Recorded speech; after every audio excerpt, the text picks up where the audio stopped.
નમસ્કાર મિત્રો, સ્વાગત છે તમારું એચએનજીયુ સ્ટડી પોઈન્ટ યુટ્યુબ ચેનલના એક નવા વિડીયોમાં. ગુજરાત પોલીસ ભરતીને લઈને ખૂબ જ મોટા સમાચાર સામે આવી રહ્યા છે. એના વિશેની વાત આપણે આજના આ વિડીયોની અંદર કરવાના છે.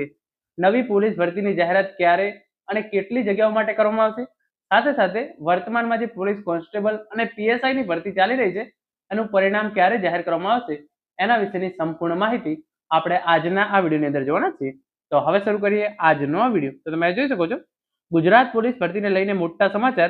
પીએસઆઈ અને એલઆરડી ભરતી અંગે જે છે એ નવી પોલીસ ભરતીની જાહેરાત ક્યારે અને કેટલી જગ્યાઓ માટે કરવામાં આવશે, આપણે પહેલા એના વિશે જોઈશું. અને એના પછી કોન્સ્ટેબલ અને પીએસઆઈ ભરતીનું રિઝલ્ટ ક્યારે જાહેર કરવામાં આવશે એની પણ સંપૂર્ણ માહિતી જે છે એ આપણે આજના આ વિડીયોની અંદર જોવાના છે. મિત્રો, HNGU study point YouTube channel દ્વારા તમને પોલીસ ભરતીની તમામ માહિતી સૌપ્રથમ અને સચોટ રીતે પૂરી પાડવામાં આવે છે. ભવિષ્યમાં પણ આવી તમામ માહિતી મેળવવા માટે ચેનલને અત્યારે સબસ્ક્રાઇબ કરી લેજો. તો હવે શરૂ કરીએ આજનો આ વિડીયો આપણે વિગતવાર. તો તમે જોઈ શકો છો પ્રમાણે પોલીસ ભરતીને લઈને સૌથી મોટા સમાચાર. ડિસેમ્બર માસમાં જાહેર થઈ શકે છે પોલીસની નવી ભરતી. આશરે 13,000 થી વધુ પોલીસમેનની જાહેર થઈ શકે છે ભરતી. તો નવી પોલીસ ભરતી ક્યારે આવી શકે છે? ડિસેમ્બર માસમાં નવી પોલીસ ભરતીની જાહેરાત જે છે એ આવી શકે છે. અને 13,000 કરતા પણ વધારે જે છે એ પોલીસની ભરતી આવવાની છે. એની અંદર તમે જોઈ શકો છો એ પ્રમાણે 7,000 થી વધુ જે છે એ 7,000 થી વધુ બિન હથિયારી લોકરક્ષકની આવી શકે છે ભરતી. 2,500 થી વધુ હથિયારી લોકરક્ષકની ભરતીની જાહેરાત. 3,000 થી વધુ જે છે એ એસઆરપી ની ભરતી આવશે. અને 684 જે છે એ પીએસઆઈ ની ભરતી કરવામાં આવશે. તો 7,000 બિન હથિયારી પોલીસ કોન્સ્ટેબલની ભરતી આવશે, 2,500 હથિયારી પોલીસ કોન્સ્ટેબલની ભરતી, 3,000 એસઆરપી ની ભરતી અને 684 જે છે એ પીએસઆઈ ની જે છે એ ભરતી કરવામાં આવશે. તો ડિસેમ્બરની અંદર નવી પોલીસ ભરતીની જે છે એ જાહેરાત કરવામાં આવી શકે છે, જેની અંદર 7,000 બિન હથિયારી પોલીસ કોન્સ્ટેબલ, 2,500 હથિયારી કોન્સ્ટેબલ, 3,000 જે છે એ એસઆરપી અને 684 જે છે એ પીએસઆઈ નો સમાવેશ થશે. હવે આપણે જોઈએ કે આ ભરતી જે અત્યારે ચાલી રહી છે એનું પરિણામ જે છે એ ક્યારે જાહેર કરવામાં આવી શકે છે. તો એના રિલેટેડ સમાચાર અહીંયા છે, તમે જોઈ શકો છો.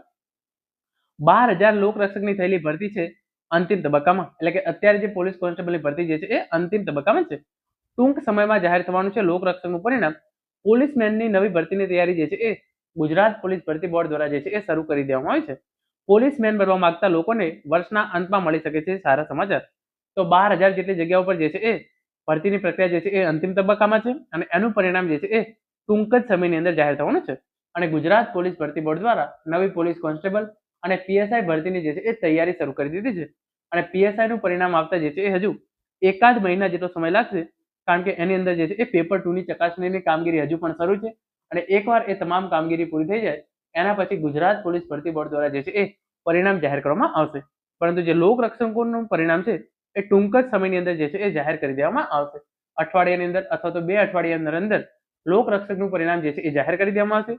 અને પોલીસ કોન્સ્ટેબલનું જે છે એ પરિણામ જાહેર થઈ ગયા બાદ એકાદ મહિના જેટલો ટાઈમ જે છે એ હજુ પીએસઆઈ ના પરિણામને જાહેર થવામાં લાગશે.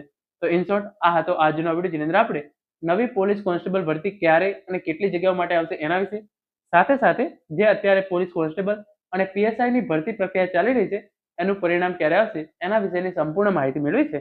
આશા રાખું છું આજનો આ વિડીયો જે છે તમને ચોક્કસથી ઉપયોગી થશે. Thank you so much for watching.